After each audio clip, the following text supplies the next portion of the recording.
Executive Director of Gateway to Dreams. Karen, it's really a delight to be doing this with you today. And I'm scared to death. No need. But I must say, to get started, I want to bring everyone up to speed. And so we're going to do something like, remember, this is your life.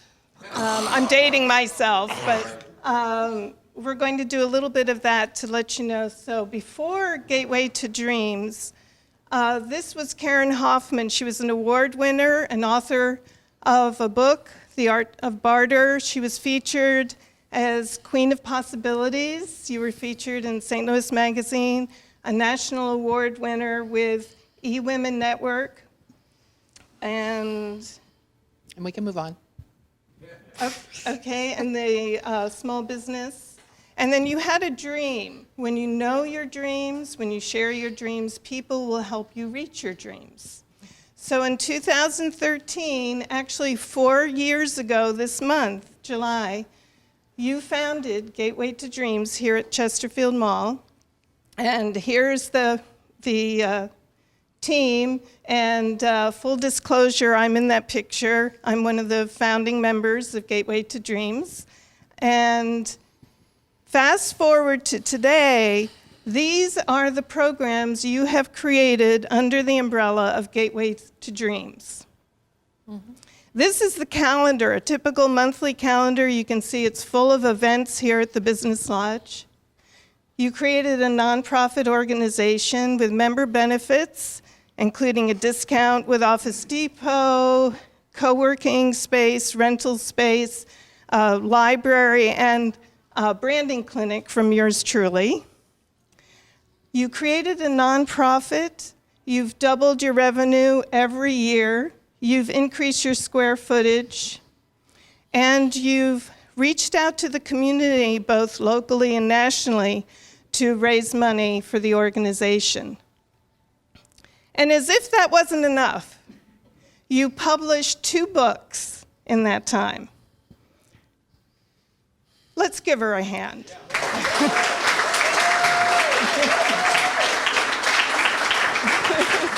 Didn't know that was part of it.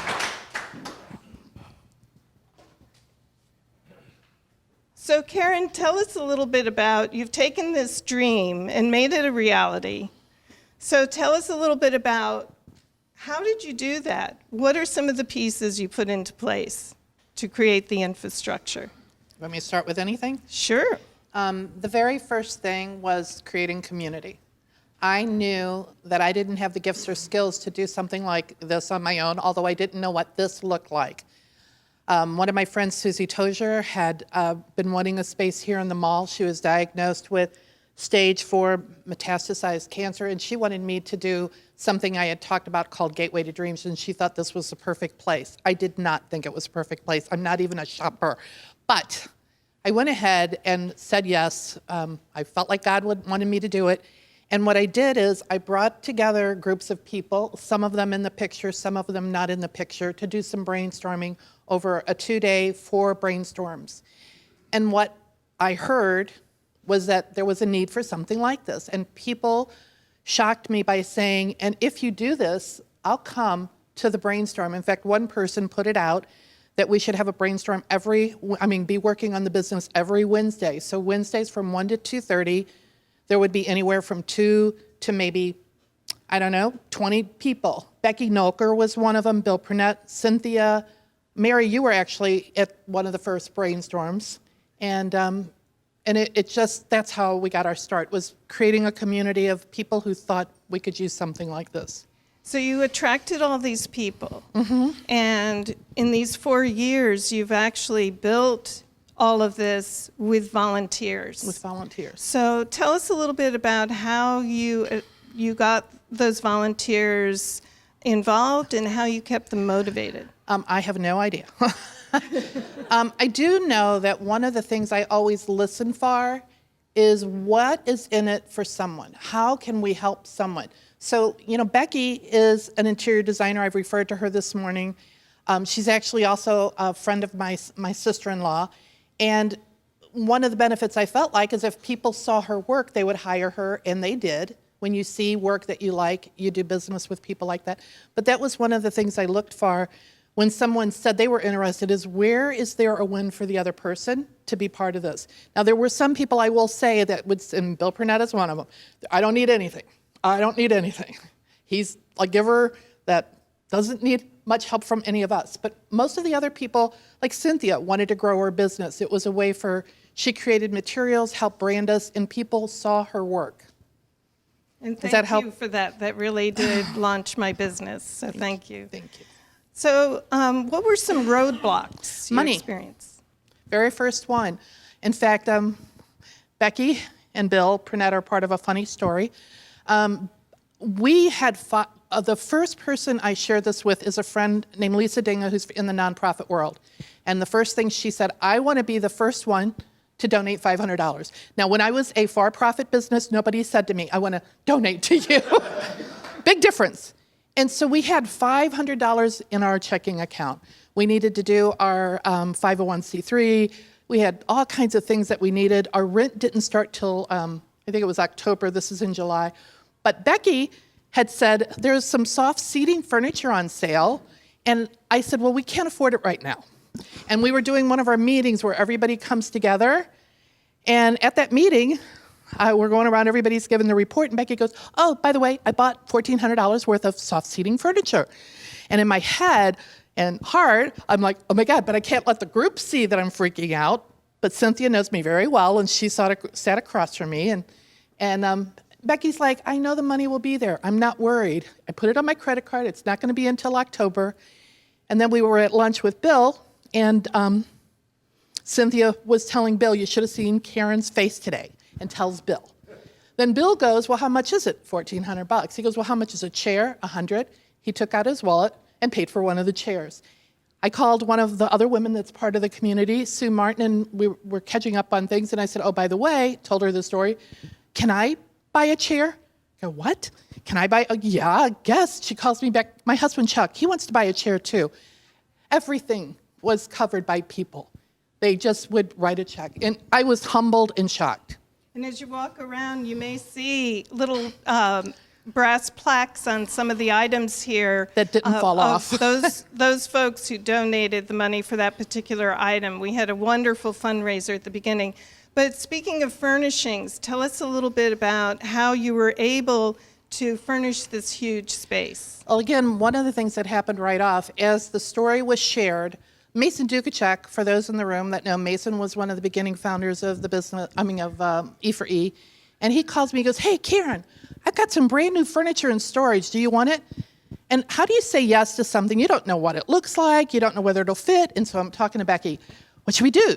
She said, say yes. I said, okay, Mason, yes. And we got it, and it's the black nice chairs over there, those nice tables. When we moved in our 1,700 square feet, those tables were absolutely perfect for reconfiguring. We could roll them anywhere. If they would have been big, sturdy desks, it wouldn't have worked as well. So it was. One of my friends is a commercial realtor. At one point, when we were moving in here, and I was like, how are we going to furnish this? She put out to her list of, what do they call it when you manage a facility managers? She put out, does anybody have any furniture they might want to donate to a nonprofit? Thompson Coburn donated that bookcase and a lot of the furniture you see in here. And it again, when the woman was taking me through and telling me all the things they wanted to get rid of to reduce square footage for rent, she also, when she was done, is there anything you might want that I haven't showed you? And we needed a refrigerator. And I said, a refrigerator? She goes, no, that one we're moving to one of the offices. But wait a minute, there's this other refrigerator. And she checked with the lawyer that owned it, and he donated it to us. So it was just like being a kid in a candy store, and it was so strange and wonderful. So that's how it has happened with many, many things in here. You look around, and somebody donated it. That's fabulous. I'm going to change subjects a little bit now. All right. So most of us know about a typical business introduction, right? We do email introductions for each other. But there's the Karen Hoffman strategic introduction that I think is so special. Can you tell us a little bit about that? I don't like to just give out somebody's phone number or to tell somebody to call someone, because if you get that call, and you have no idea, maybe you're distracted, you might not be warm and welcoming. So when I do introductions, in the line I put Karen Hoffman introduction, and in the body of it I put why they might want to connect for both sides. And usually I tend to love people, so I try to talk about why this person would be an awesome person for you to get to know. And we just have 5 minutes left, so I'd like us to tell one of your fabulous Gateway to Dreams stories. And the one I really enjoy hearing about is the one about how you published this book. Okay. So could you tell us how that started from concept to finish quickly? I don't know about quickly, but I had an idea to tell stories of people's dreams, and a dream they've achieved and a future dream. And we had a volunteer who had been taking care of our calendar online. She's volunteering, and one day she calls and she said, "This isn't fun, it isn't creative. Can you find someone else? And I'll keep doing it till you find someone else," which I thought was pretty cool because she really didn't like to do it. So, but she said, "Is there anything else I can do?" And we started talking, and she said she loved writing. And I said, "Well, I've had this idea for a book, St. Louis Dreamers and Dream Champions." And before I hardly got anything out, she goes, I'll do it. So Andrea Blevins interviewed 40 people, and we tell their stories in here. And for me, it was a dream come true. It's a fundraiser for Gateway, but it's also a way to promote people and tell their stories. And it was one of my dreams that came true. And we're going to do it every year. Yes, I noticed it's labeled Volume 1. Yes. I thought that was a really smart move from a branding standpoint. Yes, it's Volume 1. And also, you told me that there are corporations that are purchasing the book as gifts. Well, actually, some of the people in the book are buying them because they want to share their story. And then we also have bookstores that are interested in carrying it. Fantastic. So let us talk last about next steps and how people might be able to get involved. Can I tell an E for E story real quick? Yes. Going off track a little bit. Where's Will? Will's here. Actually, he was next to me. I should remember that. And then John. John is a B2B, business-to-business phone call guy. Will is a techie smart guy. And we had City of Experts as, is that good titles? Techie smart guy. And I had City of Experts before, and it was sitting there, and I kept feeling like I should let it go, but I also felt like I was supposed to hold on to it. And we came together to take City of Experts as a benefit for members of the Gateway to Dreams, and they are helping relaunch it. So the energy of smart people coming together, now they both get to be promoted, and when John's making those outbound calls, he can also mention that he's a speaker. To me, that's a real win-win. It's a great example of what you do every day, Karen. So let's tell people about what's coming up, because you have a new program called Impact St. Louis Awards on November 9th, and it's going to be emceed by Tim Zell from The Thread on Channel 2. Tell us what that is about. Part of what we want Gateway to Dreams to do is encourage our community to be more loving and kind and to help one another. I was greatly inspired by the book Pay It Forward, that shows with kindness and math we could change the world. 1, helping 3, helping 9, whatever. So on November 9th here, we will host the first Impact St. Louis Awards, and we will be looking to honor 3 people and 3 organizations that are making a difference in St. Louis. We're also hosting a networking event here on September 12th that we're calling Connect and Collaborate. And what else? I don't know. Oh, well, Joy of Goals this Saturday. It's a workshop for dreams and goals. Well, we just encourage everyone to go to the website. The website is gatewaytodreams.org, and you can see all the events there and see how you can participate. Become a member. Membership gives you lots of benefits. And if you'd like to support through Amazon Smile, you can choose Gateway to Dreams. If you'd like to purchase the book, it's $17.95. And we just thank you so much. We'd like to thank you for all you do, Karen. And let's open it up to some questions, okay? Okay.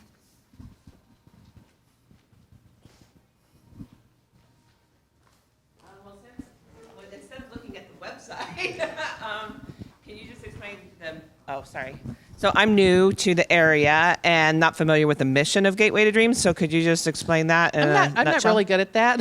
Oh, or I mean, like, what is this? Is this a co-working space? Is my It is a question, I co-working guess. space. So- We host events out of here. Gateway, the umbrella, is all about helping anyone, life, business, career, and we want to do it with a heart-first mindset and pay it forward. The movie and Pay It Forward, the book, has influenced us greatly.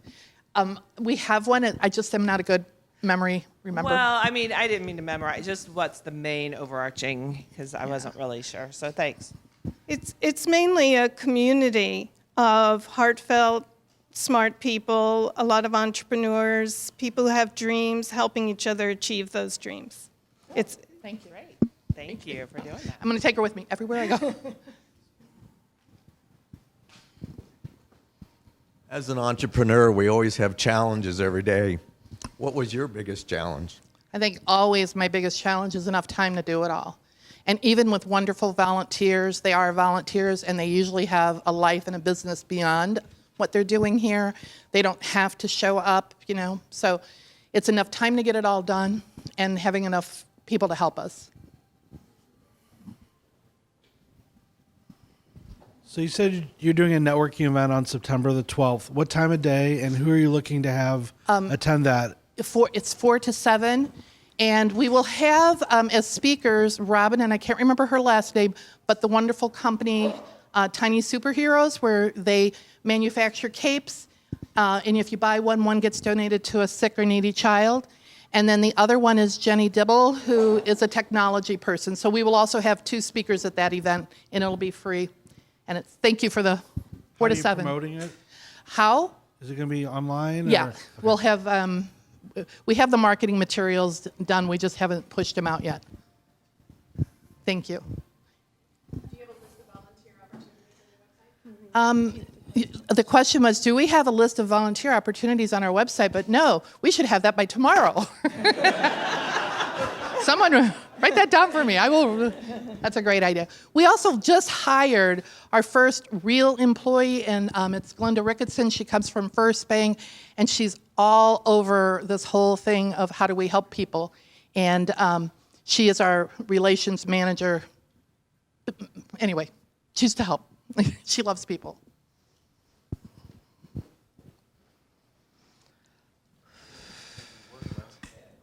So this is really not a question, it's an acknowledgement because, talking about mission, Karen's mission from my experience is she just wants to give the hell out of herself to everybody. And she really surprised me one time. I have a phrase that's very near and dear to my heart that she loved. And she said, I'm going to send you something. And the next thing I knew, I got these beautiful posters in the mail with my phrase on those posters that I've now used with my clients and other places. And she just took it on to herself to give that to me for nothing. Can you share that phrase? Because I love it. Yeah. We always run into troubles in life, right? With the people that we deal with. And the phrase is, when you're facing those situations, always treat people as the source of the solution, not the cause of the problem. It gives me goosebumps. Even if now. they are the cause of the problem. He doesn't have that last part on there. Thank you, Les. Thank you. We're done? I can go sit down?